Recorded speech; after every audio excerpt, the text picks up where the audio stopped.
Now that we have installed the ProX 70200 on our burner, we will now review the programming of the unit. A state-of-the-art control is universal and pre-programmed out of the box to fit most oil burners. For custom applications, we will review the simple and easy programming in this video. The ProX has 11 programmable features that we will review.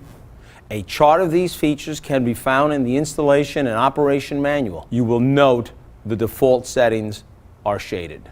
Programming the ProX primary control.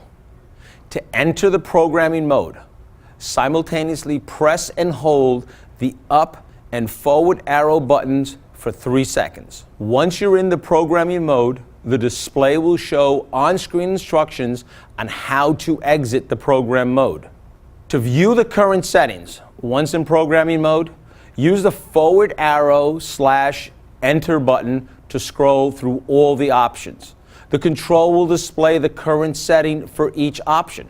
To change the settings, press the forward arrow button to select the desired option, then use the up or down buttons to scroll through the available settings. Select the desired setting and press the enter button. The ProX 70200 comes pre-programmed with settings to accommodate most burners with an oil solenoid valve.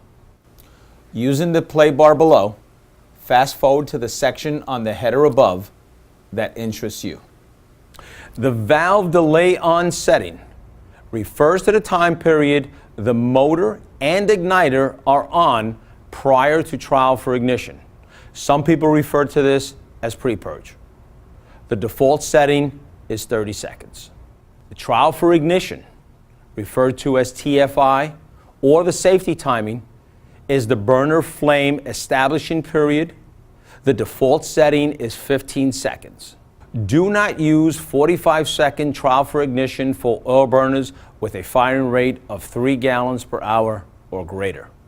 Motor delay off. This is the time period the motor is on after the call for heat is satisfied to allow for the evacuation of combustion gases in the combustion chamber. Some refer to this as post-purge.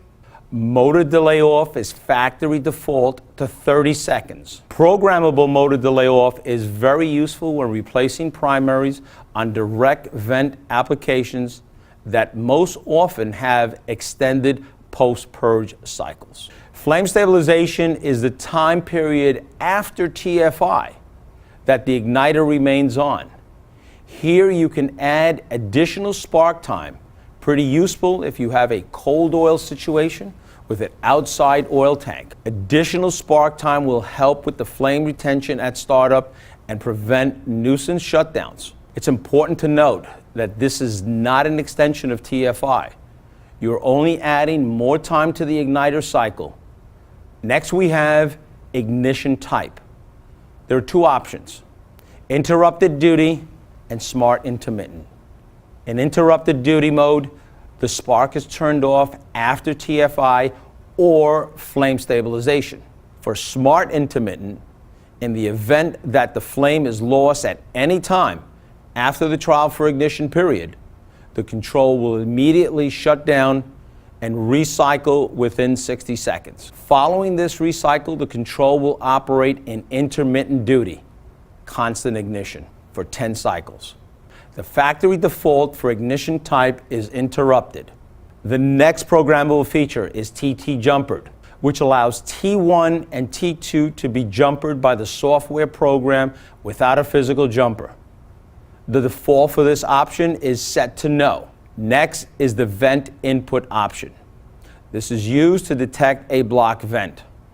When selected, if power is not detected at the vent in terminal for 30 seconds at any time after trial for ignition, the control will lock out. The default setting is not used. If you are not using this feature, press enter. Following that is the allowed recycles.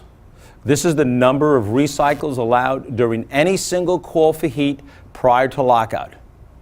A recycle is defined as a shutdown when the flame signal is lost during the run cycle only and not during the trial for ignition cycle. In recycle, the unit will shut the burner down and after a brief pause for 60 seconds, the Pro-X will recycle and attempt to reestablish a flame.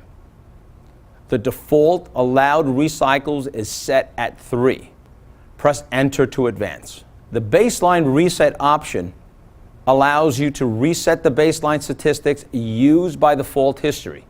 Normally, you would only reset the fault history if you were transferring the primary to another burner or if you wanted to collect fresh data. The factory defaults option is set to no. If you wanted to revert back to the original programming, you can set this to yes. However, if I did that right now, I would restore all settings back to the defaults and I would lose all changes that were made. The next screen is the exit screen. Follow the instructions to exit. Press and hold the escape button for 3 seconds. The screen will return to its previous mode, in this case, standby. All changes were saved at the time they were made after pressing the enter button. You may exit the setup mode at any time without losing your changes. Let's proceed now to the next chapter.